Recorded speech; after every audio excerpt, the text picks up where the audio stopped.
ఓం శుభంకర్యే నమః. ఆదిత్యాయ చ సోమాయ మంగళాయ బుధాయ చ గురుశుక్రః శనిభ్యశ్చ రాహవే కేతవే నమః. గురుబ్రహ్మ గురుర్విష్ణుః గురుర్దేవో మహేశ్వరః గురుస్సాక్షాత్ పరబ్రహ్మ తస్మై శ్రీ గురవే నమః. శ్రీ శ్రీ శ్రీ గణపతి సచ్చిదానంద సద్గురుభ్యో నమో నమః. మీనరాశి వారికి జూన్ నెలలో గల గోచార ఫలితాలను తెలియజేస్తున్నాము, శ్రద్ధగా ఆలకించండి. ఈ యొక్క జూన్ మాసంలో మీనరాశి వారికి పట్టుదలతో ప్రతిఫలని కూడా సాధిస్తారు. గతముతో పోలిస్తే కంటే ఈ యొక్క జూన్ మాసములో లాభదాయకంగా ఉంటుంది మీనరాశి వారికి. శని ప్రభావం అండి చాలా కష్టంగా ఉంది. ప్రతిదీ అవమానమే, ప్రతిదీ కూడా నిష్ఠూరమే. అత్తమామల దగ్గర నుంచి గొడవ, తల్లిదండ్రుల దగ్గర నుంచి గొడవ, అన్నయ్య చూస్తే సహాయం చేయడు, అక్కయ్య చూస్తే సహాయం చేయదు, ఎవరూ చేయరు అని. ఈ ప్రపంచంలో మనం తెలుసుకోవాల్సింది ఏంటంటే, మనము ఒకసారి సంపాదనలో పడ్డాక, మనము ఒకసారి మన జీవితం, మన కుటుంబాన్ని మనము ఓపెన్ చేసిన తర్వాత ఎవరు ఎవరికి సహాయం చేయరు. ఒకరు సహాయపడతారు అనే భ్రాంతిలో మాత్రం మనం బతకూడదు. మనకి ఉన్న దాంట్లో మనము చక్కగా ఉండాలి. సమాజం కోసం బతకూడదు.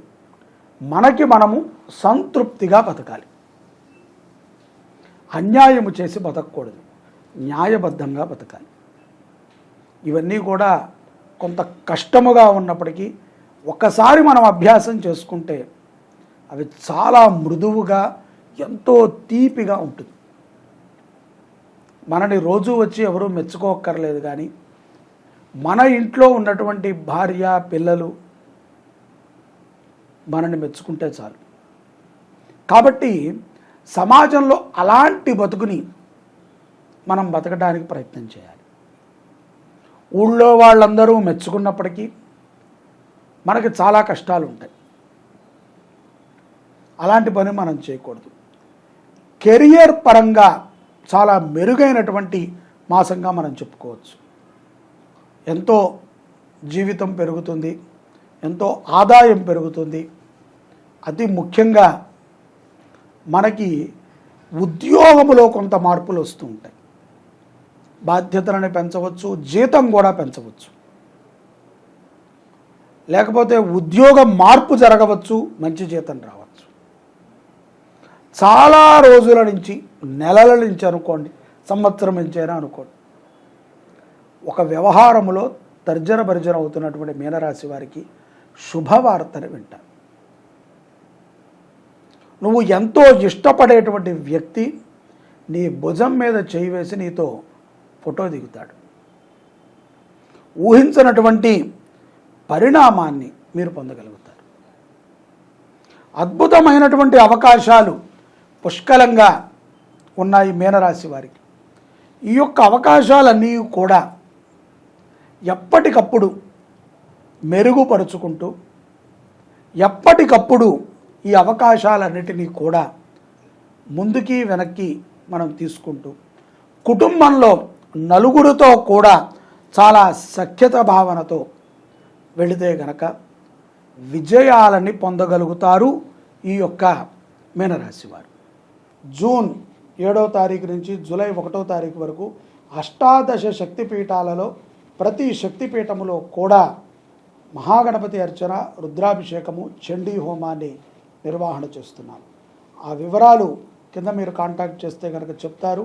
ప్రతి ఒక్కరూ పాల్గొనండి. ఇది ఒక గొప్ప అవకాశం. ఈ జన్మకి ఇటువంటి అవకాశం మరలా మనెవరికీ రాదు. విద్యార్థులు కూడా తోటి విద్యార్థులతో సఖ్యత భావనతో కలిగి ఉంటే చక్కటి లాభాన్ని, మంచి విద్యని పొందుతాడు. కుటుంబపరమైనటువంటి విషయాలలో, వైవాహిక జీవితములో సత్ఫలితాలని పొందుటకు జీవిత భాగస్వామి యొక్క మాటని వినటము, గోప్యంగా ఉంచాల్సినటువంటి విషయాలను గోప్యంగా ఉంచటము, తొందరపాటుతో ఊరికే భర్త మీద భార్య, భార్య మీద భర్త చికాకు పడకుండా అన్యోన్యతగా ఉండటం మంచిది. రోజు మొత్తం మీద 10 నుంచి 15 నిమిషాలైనా సరే ఇద్దరూ కలిసి కూర్చొని మాట్లాడుకుని ప్రాణాయామమో యోగాభ్యాసమో చేయండి. తద్వారా మీ ఇద్దరిలో ఉన్నటువంటి నెగటివ్ ఎనర్జీలు వెళ్ళిపోతాయి. పాజిటివ్ థింకింగ్లో ఉంటారు. ఎవరెవరో చెప్పినటువంటి మాటలను విని గొడవలు పడవద్దు. సమయం చాలా విశేషమైనటువంటిది. అటువంటి విశేషమైనటువంటి సమయము మీనరాశి వారికి జూన్ మాసంలో ఉంది. కాబట్టి అద్భుతమైనటువంటి ఫలితాలను పొందుతారు. విద్యార్థులు కూడా తమ తమ రంగాలలో విజయాన్ని పొందుతారు. ఆరోగ్య విషయంలో ఏదో తెలియనటువంటి స్పర్ధతో కొంత ఇబ్బంది పడుతూ ఉంటారు. వైద్యులని సంప్రదించి వారు చెప్పిన విధంగా రోగానికి తగ్గ నివారణ చేసుకోండి. తప్పనిసరిగా బద్ధకాన్ని విడిచిపెట్టండి. పిల్లలు, పెద్దలు, ఆడవాళ్ళు, పురుషులు అందరూ కూడా బద్ధకం చాలా ఎక్కువగా వస్తూ ఉంటుంది ఈ యొక్క మాసంలో. దాన్ని విడిచిపెట్టండి. విదేశాలలో ఉన్నటువంటి వారు తమ తమ యొక్క విద్య, ఉద్యోగ, వ్యాపార రంగాలలో రాణించగలుగుతారు. చాలా సంతృప్తిగా ఉంటారు. అక్కడ నివాసార్థమై గృహాన్ని కూడా ఒకటి కొనేటువంటి ఆలోచనలు చేస్తూ ఉంటారు. ఇదే సమయంలో మీనరాశిలో ఉన్నటువంటి జాతకులకి ద్వితీయార్థంలో అంటే 15వ తారీఖు తర్వాత కొంతమందికి గ్రహ మార్పిడి వలన, అందరికీ అని నేను చెప్పను, ఉన్నటువంటి ఉద్యోగాలలో కూడా వదిలించుకుని ఒక 5-6 రోజులు ఖాళీగా ఉండాల్సి వస్తుంది. ఆ మాత్రానికే నిరుత్సాహపడకండి. ద్వితీయార్థంలో ఊహించని విధమైనటువంటి మార్పులతో కూడుకున్నటువంటి లాభాన్ని మీరు పొందుతారు. మంచిగా ప్రయత్నం చేయండి. మళ్ళీ ఇట్టే మీకు ఉద్యోగం దొరుకుతుంది. సొంత వ్యాపారాల మీద మనసు మక్కువ చూపుతూ ఉంటుంది. సొంత సంస్థలనే పెడదాము అన్న ఆలోచన కలుగుతుంది. అటువంటి మిత్రులు, అటువంటి ప్రోత్సాహికులు మీ చుట్టూ ఉంటారు. నాయకులని కలుస్తారు. అన్ని విధాల మీకు ఆనుకూలించేటువంటి మాసమే జూన్ మాసం. ఈ మాసములో అమావాస్య రోజున మీనరాశి జాతకులు నవగ్రహాలకి పూజ చేయించండి. తప్పనిసరిగా నవగ్రహ పూజ. ఏదైనా దేవాలయాల్లో నవగ్రహాలు ఉంటాయి.